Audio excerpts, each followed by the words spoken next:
Step 2, educate yourself for your do-over birth. Okay, so you already know what you don't want to happen. But if you keep focusing only on avoiding the past, it has a way of creeping up on you. This is what led to me almost giving up on my home birth for the second time. It's also what leads to a lot of moms thinking they can't fight for what they really want. Fear is a sneaky thing, and it pops up when you are at your most vulnerable.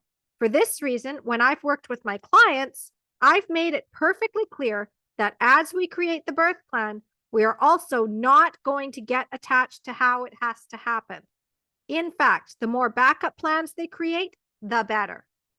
You already know that certain interventions or conditions in your pregnancy and birth are not going to work for you.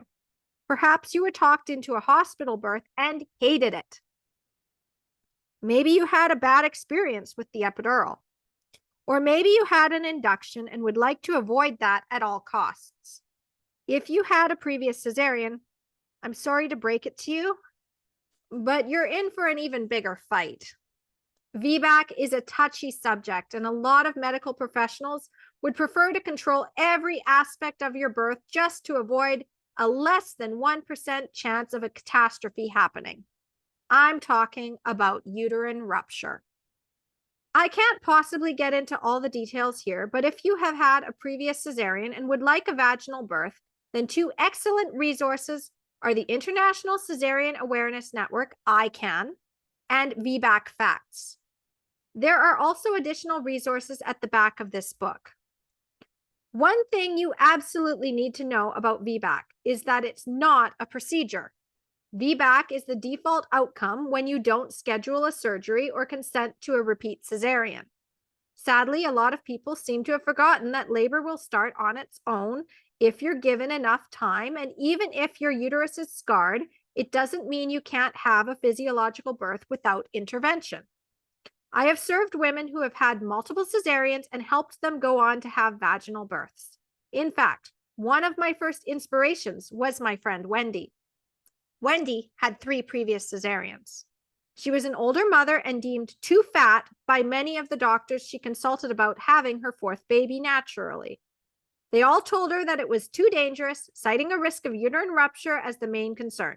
She was told the percentage that the risk increased and the fact that she was 3 times more likely to have complications, but what her doctor hadn't counted on was Wendy actually knowing the numbers. This is what I encourage you to do. Know your numbers and start educating yourself on the risks before you talk to a medical professional. This is especially important if you are planning a vaginal birth after multiple cesareans, because the medical system will do anything they can to talk you out of it. You also need to be aware of all your rights. You might have made some choices or agreed to certain exams because you didn't know you could decline them. You might have been told that it was policy, and as a first-time mom, you didn't know that you could question it. It's not your fault, and now you know better, so you won't fall for those lines again. Never let anyone make you feel guilty for saying no. If they do, then they aren't the right people to support you. Finally, you need to start researching your options. There might have been things you overlooked before that you can explore for this pregnancy. Don't rule out home birth just because you think it's not allowed.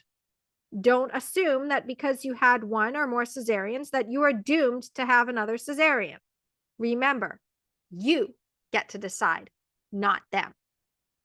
Unfortunately, knowing your rights and your true risk levels for interventions isn't enough, but it's still a start in the right direction.